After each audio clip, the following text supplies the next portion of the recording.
Alright, well, it's that time of the day.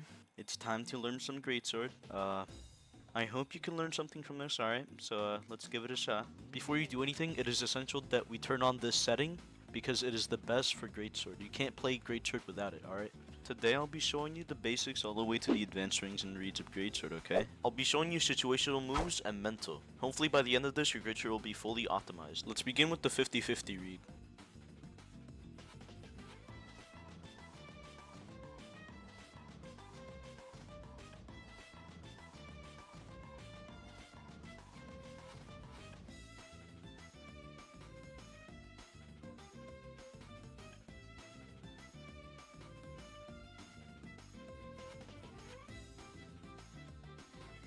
Now that I've shown you every possible read with Sidelight into Endlight Bridge, you might have noticed that I only use dashing. So in this part I'll be explaining the pros and cons of dashing and chase dodging your bridges. Alright, let's get into it, down and simple. Dashing and chase dodging are both different for the fact that chase dodging requires you to use your dodge, alright? So you'd be thinking it must be a safer option compared to chase dodging, right? Well, you'd be somewhat correct, alright? Chase dodging can also be a safe way to bridge your opponent until they figure out that you've only been consistently chase dodging. At that point, you'd want to switch it up and start dashing your bridges to save your dodge for better situations. Assuming you've just learned that, let me show you what is not optimal on Greatsword. I'm going to teach you this so you won't get a big head and start doing unoptimal strings that don't work. I'll show you it for now because for what's coming next you need to know what is a good move or not.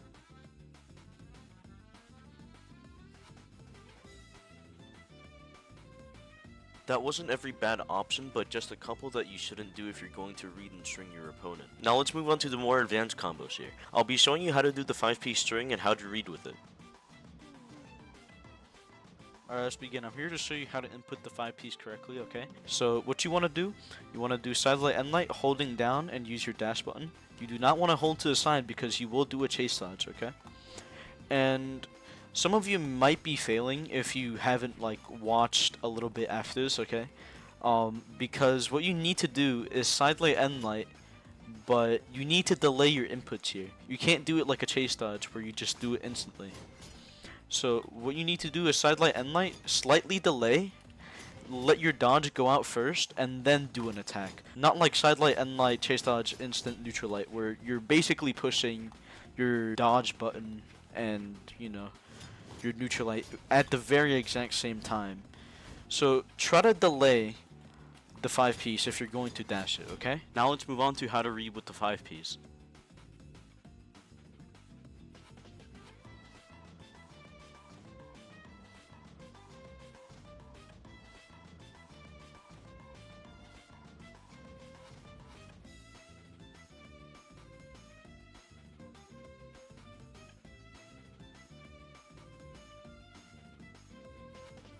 I'm gonna have my friend Diz here explain to you why Sidelight Endlight is a way better option than Sidelight Downlight, alright? Hey guys, it's your boy Diz. And we're here. We're just gonna do some basic reads. Psych, we're not doing basic reads. Okay, so we're just gonna do why Sidelight Endlight's better than Sidelight Delight. Because if you're watching the 5-piece earlier, you would have realized there's a lot of this. And not much of this to start off with. So just to preface this isn't a bad move. Sidelight Delight, great move. Useful in the correct ranges, because Sidelight Delight does have a it has a decent range. You know, range is very situational though. We're going to be like completely honest here. We have to make it as transparent as possible. We don't want you throwing out this move all the time. It can be true from certain ranges, but there are ranges where it isn't true. For example, it's true here, but if I get a bit closer, you know, where people tend to meet a lot, it is fairly dodgeable. As you can see, not very consistent.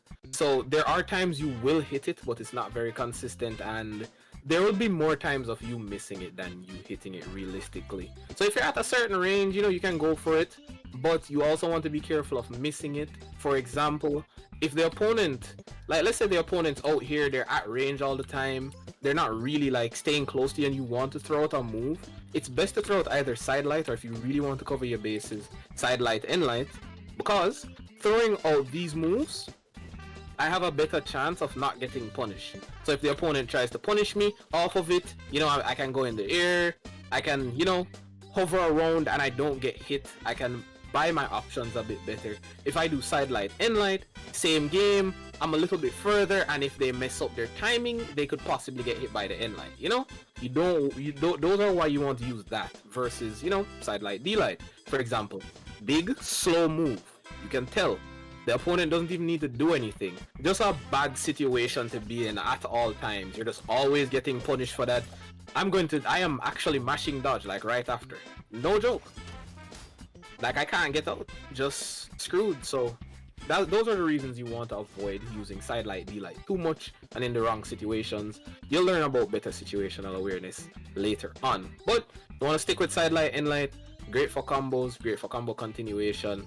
And yeah, that's about it for this part. Now we're going into the mental game. Mental game. Everybody's least favorite part of this entire game. So no matter how good you are, doing the 5-piece, if your mental goes out the door the moment you get hit with an attack, there is no point in you knowing like anything else. So you can tell how important that is. It stops you from disconnecting. It stops you from fiending and just going for stupid attacks. And the biggest problem, mashing. We don't want to mash, especially not on this weapon, because as you've seen before, one wrong move, everything can go horribly. So now, we're going to talk about good things to practice for getting into mental. So the first thing you definitely want to do is have a game plan. Know what you're going to do. Go into the game. What's the first thing you're going to do when you get your weapon? You're going to start throwing attacks, or you're going to wait to see what your opponent does? There's a lot of ways we can take this, and a lot of different routes you can go in a fight. But when starting off, you want to have your game plan. What's your playstyle, and what do you normally do to make that work? Know what you're good at, know what you're bad at, and just use it to the best of your ability. Alright friends, alright, I'm gonna show you what my process is when I'm facing an opponent, okay? Hopefully this will help you better understand, like, mental and, like, what to really think here. Alright, well, he just, like, went way off, so I got the weapon, punishing him for it. Alright, he's approaching with neutral light and dares. He's freaking out, misses attack, I punish him for it. I'm playing passive, alright, I'm playing really patient here. I'm just punishing him for it. Oh, missed Sidelight, he missed his punish, which I got a free punish instead. GC downlight ground pound, alright.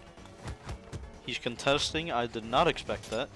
He misses GC downlight right there, which kind of led me to punish him. Alright. Really bad option from him doing that GC downlight, but we continue, alright. He misses that GC downlight again, and I punish him. See, it's just all about waiting your opponent out and just remaining calm and collected, No reason for you to freak out. Alright, he's contesting way too much, and I'm trying to read him. It didn't work. I knew he was gonna go for dare. He's been floating all around in this general vicinity. Sidelight Delight does not work, so maybe I could just try to go for Sidelight, or maybe Sidelight neutral light. We'll see. Oh, I got a 5-piece because he missed his GC Delight once more. So his mistakes are one of the worst I've seen in a hot minute, okay? Because he's just like doing far too many GCs and he's not hitting it. He's not really doing much with that, except for just getting punished. He's just putting himself in really bad situations, and I'm just punishing for it. I'm just playing patient here. There's no reason I should approach. I do have the stock lead. I could play really aggressive, but I'm not going to do that. I want to win, alright? I want to get a 3 stock, so I'm going to play really patient here. He dodges in, and I get the read, alright? See, there's just no reason for you to freak out when it comes to facing players that might seem intimidating, okay? Just have a calm, cool, collected head, just like that. Now that we've shown you a couple things about mental game, we would like to take the time to show you a handful of true greatsword combos. And on top of that, I'd like to share some tips of advice that's helped me improve. But first, let's start off with the grounded double sidelight reads.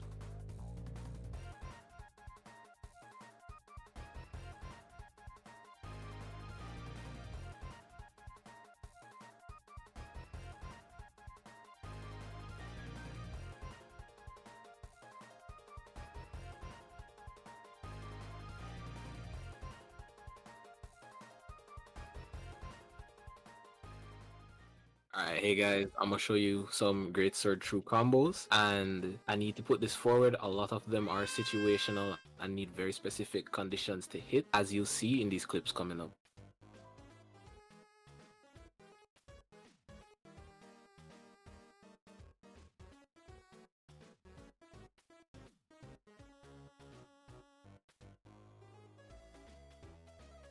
Now that we've gotten through the true combos, I'm gonna hand over to my buddy Gore here to show off some of that, high level player obscure combos that, nobody's really going to be doing, but it's useful stuff to know, especially coming up. Better you get at it, the better you'll be.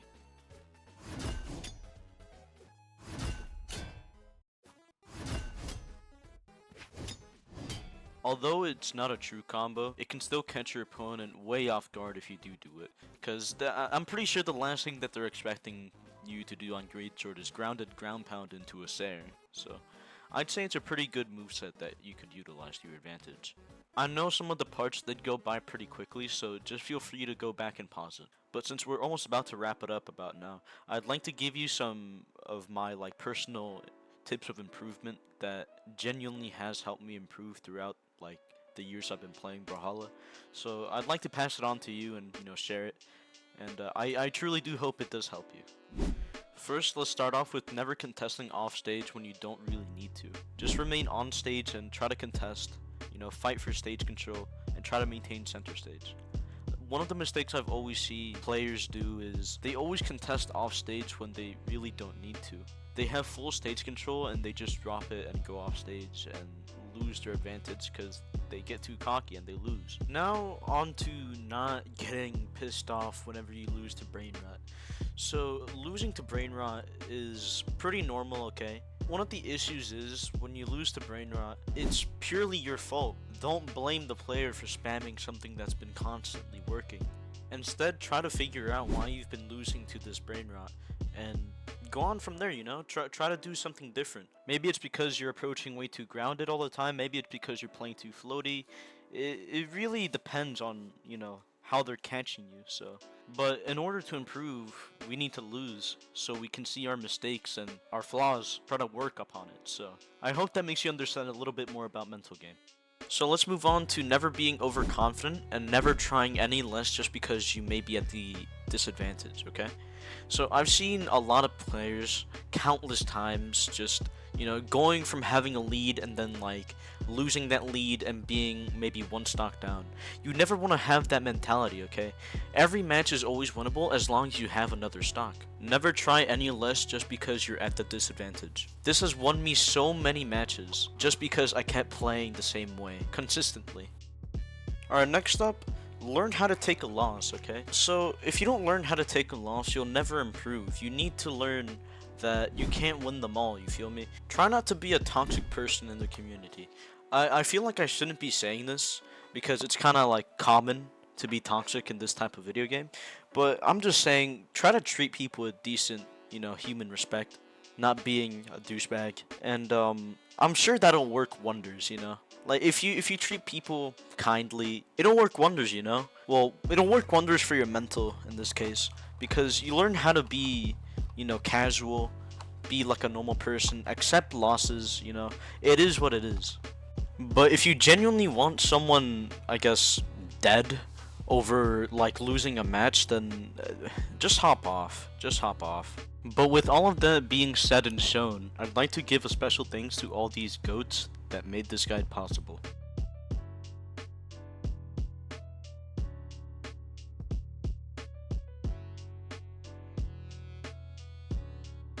If you feel like you still haven't learned enough, feel free to join the House of Greatsword Discord server, where you can find players like me or my buddies, where we can help you improve at the game, either with Greatsword or just any other thing that you might be struggling with.